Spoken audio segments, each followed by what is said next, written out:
Merhaba, navim Merve. 19 salime. Lima müziki perverdekariye dikim. Asta mamostetiye ya temburu ya seteli dedim. Ne sal beri aram tigran hebu. Ew çaq min dest pê aram tigranê kir. Min dest pê setêlê nekir bû destpêka min bi temburê dest pê kir. Min 4-5 sal tembur lê da paşî derbasî setêlê bûm. Min liha jî temburê lê didim. Asta her du jî perwerdehî her duya jî dedim.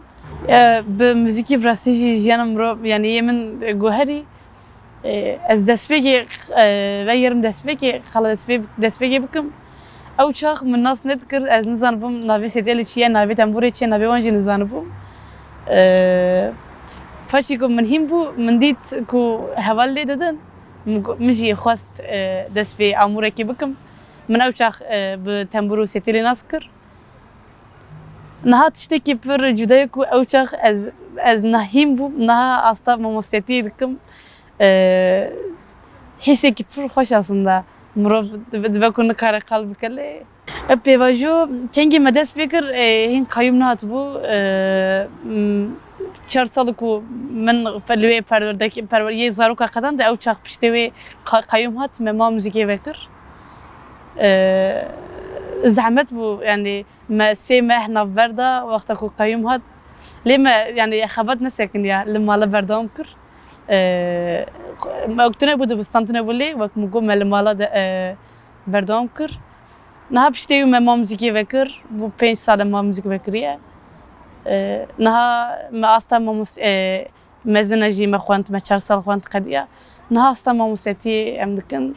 Niha projeyê ku bi şexsî tune ye lê bi giştî erê projeyên pêşerojî de projeyên me hinin. Niha dibistanek din jî em vedikin ji bo zarokên biçûk di donî bû 5 salî dersa pedagojî. Berê ma müzikê jî konser me dida bi giştî konserên yê bi orkestra rîtmên xwezayî dest pê kir. Orkestra rîtmên xwezayî ne bi amûr tune bû ew çax. Yên mînak tebax û kevçî kartonên ku em davêjin bi wan me rîtm lê dixist û şîşeyên ku em av vedixwin me avê vala dikir birinc dixist kê şehriye tiştên wisa me dikir û deng derdixist. Ew çax amûr tune bû me jî amûr nehilbijartibû. Piştê wî bi zarokên konserên zaroka dest pê kir bi amûr me bi wan dest pê kir.